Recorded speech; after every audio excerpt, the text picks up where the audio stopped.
Today's going to be an ultra fast-paced overview on how to replace the front CV axles in this 2005 Toyota 4Runner. Should work for 2003 to 2009. The truck's got around 200K on it, and I'm replacing both of them because of torn boots. They are the same part number for each side. I'll be working with air tools and a lift, but if you're using hand tools, make sure to crack all 6 of these 21mm lug nuts loose before jacking it up, and then get your vehicle safely jacked up. With the wheel off, let's take a look at this axle. The inner boot is torn, and you could replace this boot, but a lot of time you see water gets in there and then rust will start on the bearings and they start making noise and just kind of get worn out. So better just replace them.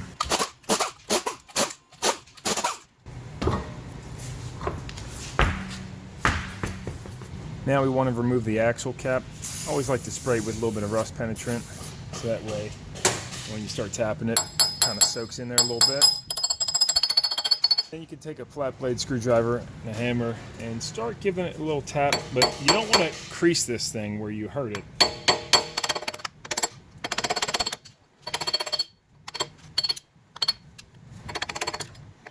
Once you get it cracked open all the way around, you can stick your screwdriver in there, twist it sideways, and then she'll come out.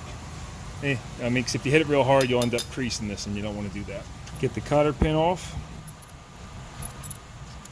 And zip the axle nut off with a 35mm socket. However, if you don't have air tools, you can use a large breaker bar and drop a screwdriver or punch into your rotor, and you can crank it like this. Or you can always put the wheel back on and bring it to the ground, but usually this is enough. There we go.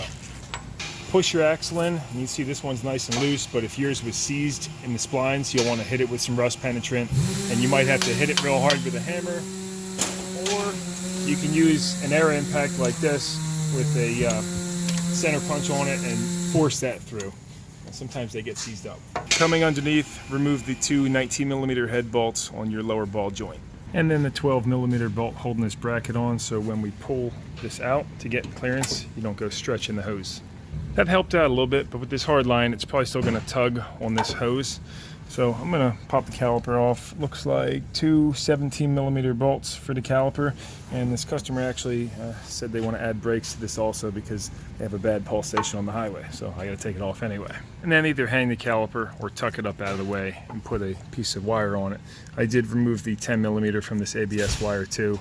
Now if you're not messing with the brakes, another alternative would be removing this cotter pin and looks like 19 or 17mm castle nut on your tie rod end, and you could swing it out this way. But in either case, you want to be able to grab this entire knuckle, pull it out, and slide the axle out of the back, taking care not to hit the seal that's in here. There's a rubber seal that sits inside of here, and now our axle's out of the way. Take this rotor off too so I don't drop it on my foot. Then take a bungee cord or ratchet strap, and I like to pull the knuckle over, or some rope works too, but none of these cables are under tension. And of course, if you were taking the tie rod end off the other method, then you'd swing it over the other way. Now we have plenty of room to pull this axle out. Let me show you the seal I was talking about here too. So when you're putting the new axle in, you want to make sure you don't pierce this at all. And then you want to come from the back side, and you could use a pry bar for this or a large chisel. And I got my S-Wing 3-pound mini sledge. Give it a good little whack. And that'll, I see some gear oils coming out too. So make sure to put a pan down for that. But once it's popped off, you can grab it with your hand, pull it the rest of the way out, making sure not to tear the seal that's in here.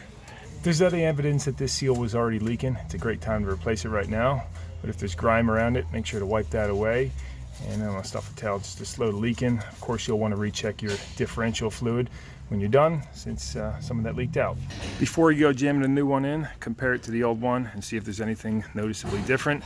And then come over to this side where this retaining ring is, or circlip, and you don't want to leave it all floppy like that. I always like to take a glob of grease and work it in there, so that way the ring stays centered on there, because otherwise if you hammer it in, if it's a cheap ring, it could mess up the splines in there. So you want to keep it so it's just floating in there, and then rub a little grease on the rest of this too. That glob was overkill. You want to wipe the excess off, and just like I said, so that circlip is floating in there and not just dangling around. And then take some grease and coat the other side of the splines too. You could see why this thing needed brakes, and we're pulsing so bad.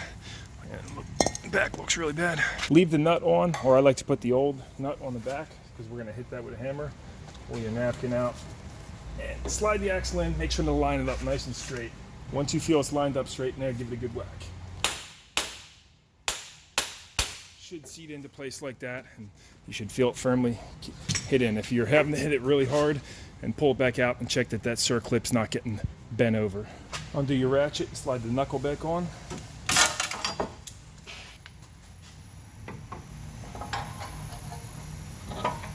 Reinstall both the lower ball joint bolts. I like to put a dab of red Loctite on those because it's not permanent. It does come off. It's just an extra precaution. I'm going to reuse the old axle nut since I like this style better than the new Castle nut. And the torque spec on that is 173 foot-pounds. I couldn't find a torque spec for these lower bolts, but if you know that, plug it down below.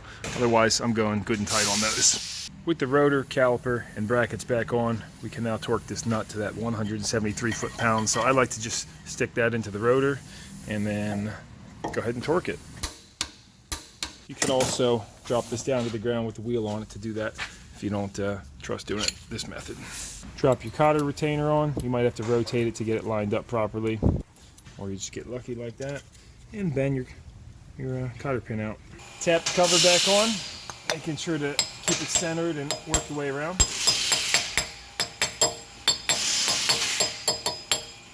And that's a wrap for this side. You're going to go do the same thing on the other side if you're doing both.